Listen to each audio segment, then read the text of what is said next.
Mais chez les évangélistes, la messe est avant tout une affaire de gros sous. Et le salut de l'âme s'achète à coups de dollars libériens. Pour le pasteur, la bassine de billets n'est jamais assez remplie. Si vous avez des billets de 150, apportez-les.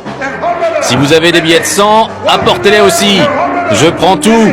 Des 100, des 50, apportez-les, ne vous arrêtez pas. Donnez-les à Dieu, il vous bénira. Pour faire passer ce racket, la musique et le spectacle sont indispensables.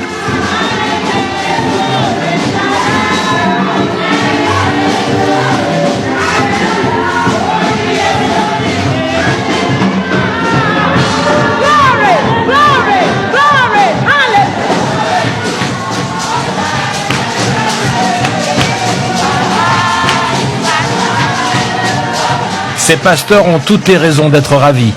À eux trois, ils possèdent 6 églises comme celle-là à Greenville. Avec 7 quêtes par église, ils récoltent une petite fortune tous les dimanches.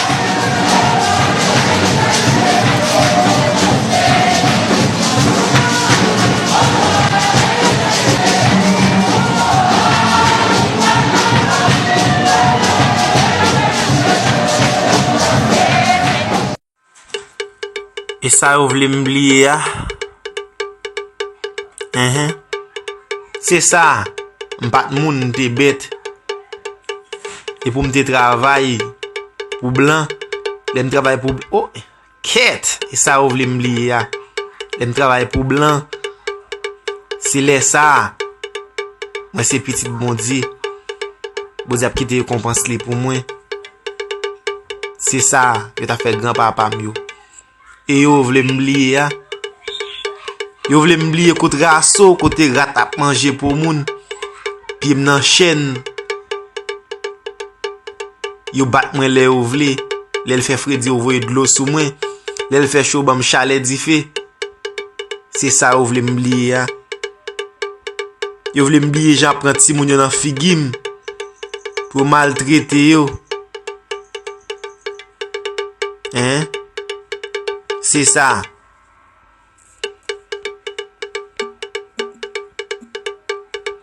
C'est ça pour m'bliye ya? Crime. Hein? Si moun gade. Et ça ou vle m'bliye ya? Violer mesdames yo. Bat messieurs yo. Merci blanc. Éducation pépé. Davis fashion fait mouais. Yo pense n'a dormi pendant ce temps n'a fait méditation tête claire.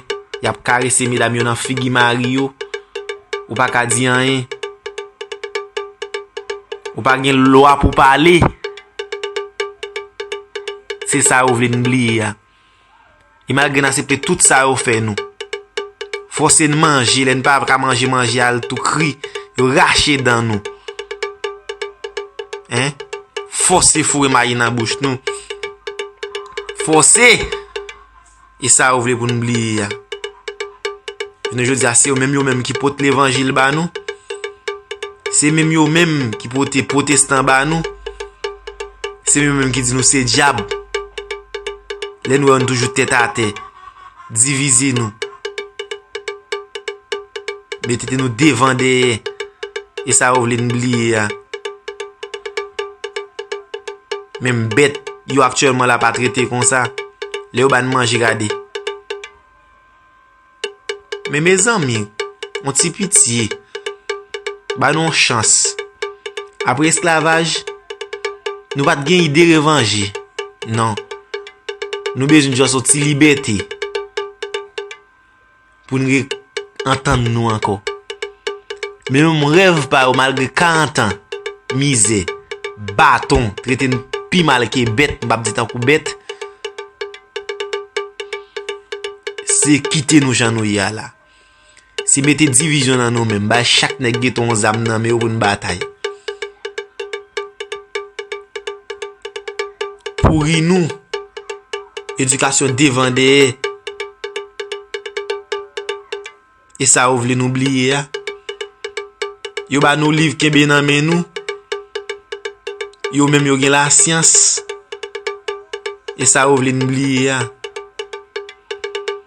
Yo meten chita an espere gen moun kap vin chache nou. Yo même y a pas avancé. C'est ça ou voulez vous oublier. Si vous vouliez empêcher l'Afrique de devenir une superpuissance, vous n'auriez pas besoin d'inventer une nouvelle stratégie. Le plan a déjà été écrit, testé et perfectionné au fil des siècles. Vous commenceriez par vous assurer que l'Afrique ne s'unisse jamais. Le moyen le plus simple de le faire est de maintenir les gens divisés selon des lignes ethniques, tribales et religieuses. S'ils commencent à travailler ensemble, rappelez-leur les griefs passés. Ravivez les vieilles blessures, financez les mouvements séparatistes, maintenez les différends frontaliers non résolus. Assurez-vous qu'à chaque fois qu'ils font un pas en avant, ils en font deux en arrière parce qu'ils sont trop occupés à se battre entre eux. Vous installeriez des dirigeants qui servent des intérêts étrangers, pas leur peuple. Trouvez les plus corrompus, les plus facilement manipulables, ceux qui désirent la richesse et le statut plus que le progrès. Offrez-leur le pouvoir en échange de leur loyauté. Si un leader émerge qui se soucie réellement de l'Afrique, débarrassez-vous de lui. Assassinez-les si nécessaire. Mais si c'est trop compliqué, déstabilisez simplement leur gouvernement et soutenez un coup d'État. S'ils parlent de nationaliser les ressources, faites-en un exemple. S'ils essaient d'unir l'Afrique, éliminez-les avant que l'idée ne se propage. Vous maintenez l'Afrique économiquement faible en vous assurant qu'elle ne s'industrialise jamais. Laissez-les exporter des matières premières, mais ne les laissez jamais les transformer eux-mêmes. Contrôlez les mines, les champs pétrolifères, les minéraux rares. Gardez-les à vendre à bas prix et à acheter cher.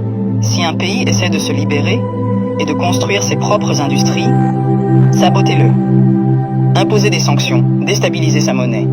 Financez l'opposition locale, faites s'effondrer son économie. Si cela ne fonctionne pas, orchestrez une guerre civile. Les gens ne peuvent pas construire quand ils sont trop occupés à essayer de survivre. Vous vous assureriez que leur système éducatif produit des travailleurs, pas des innovateurs. Enseignez-leur une histoire qui glorifie leurs oppresseurs. Faites-leur croire que leurs cultures sont primitives, que leurs ancêtres étaient des sauvages, que leur avenir dépend de l'approbation étrangère. Entraînez-les à mémoriser, pas à penser de manière critique. Gardez leurs meilleurs et plus brillants à la recherche d'opportunités à l'étranger.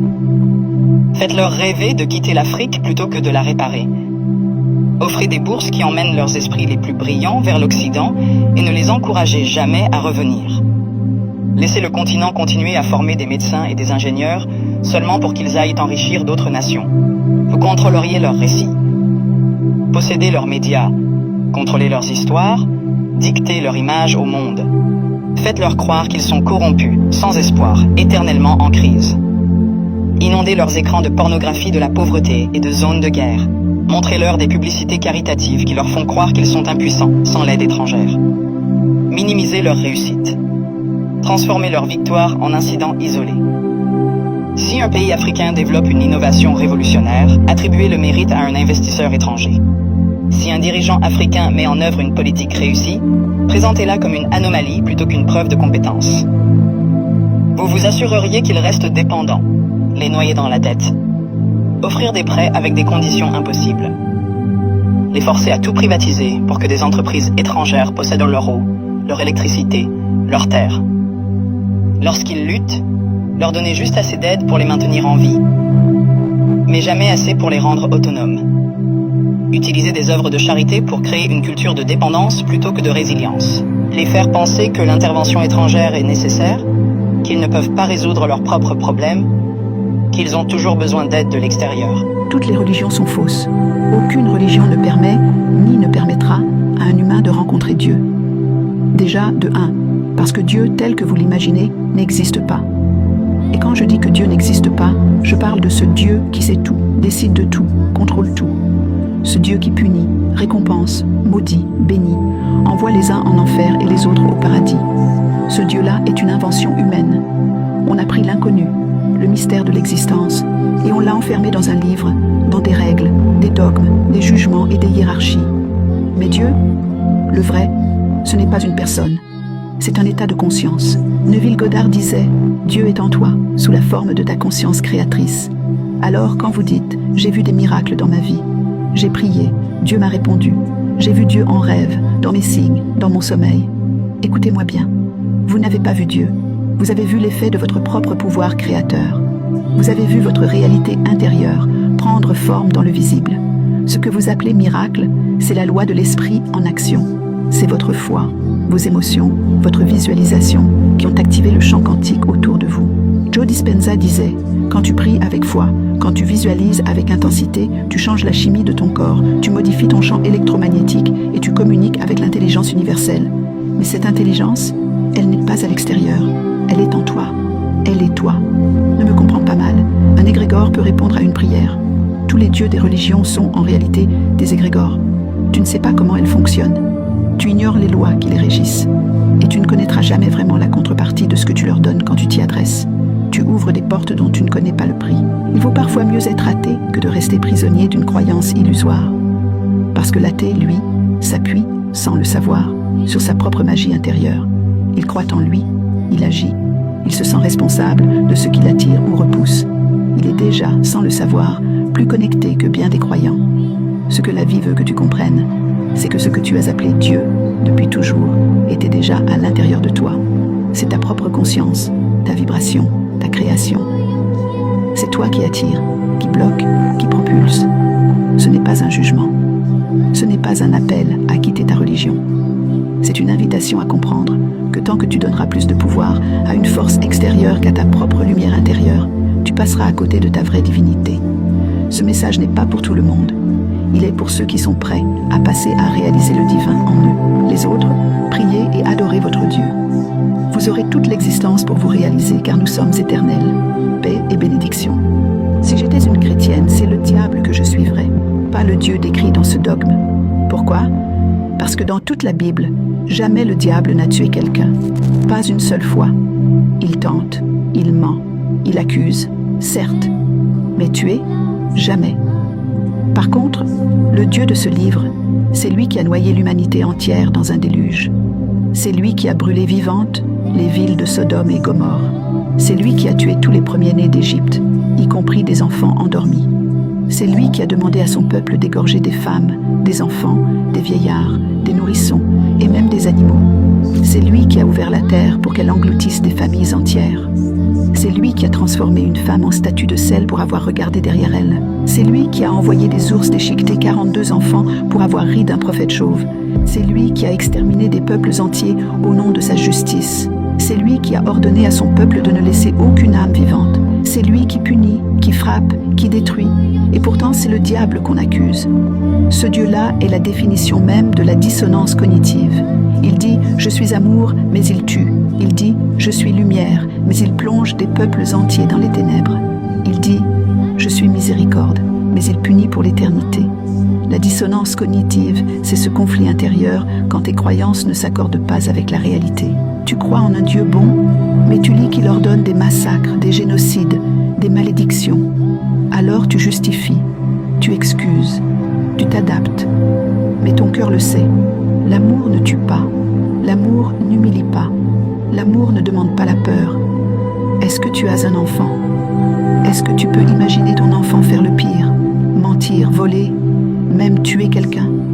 Maintenant, dis-moi la vérité. Est-ce que tu continuerais à l'aimer ? Est-ce que tu voudrais le voir brûler éternellement ? Ou est-ce que tu chercherais encore à le sauver ? À le comprendre ? Même si tout le monde l'abandonne, toi, tu serais encore là, n'est-ce pas ?